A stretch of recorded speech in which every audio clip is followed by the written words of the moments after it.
سنیں، اس طرح بولو گی تو ملکہ میں پوری رات سن سکتا ہوں آپ کو۔ میرے ساتھ زیادہ فری ہونے کی ضرورت نہیں ہے، اور دور رہ کر بات کریں۔ دور سے آواز نہیں آ رہی، اسی لیے قریب آنا پڑے گا تاکہ تمہارا کہا ایک ایک لفظ سن سکوں۔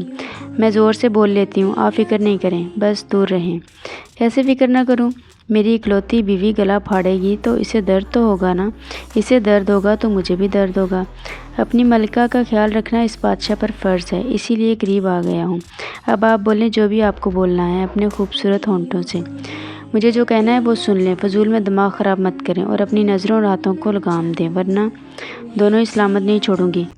سلامت تو مجھے ویسے بھی نہیں چھوڑ رہی ہیں آپ ملکہ۔ جب تم اپنے خوبصورت طریقے سے پکارو گی تو تمہاری اس بات پر تمہیں کھا جانے کو دل کرتا ہے۔ جہنم میں جائیں اور چھوڑیں مجھے، زہر کھائیں جا کر۔ جو حکم آپ کا ملکہ۔ یہ کھا لوں گا پر تم بیوہ ہو جاؤ گی بھری جوانی میں، اور میں تمہارے ساتھ برا نہیں کر سکتا۔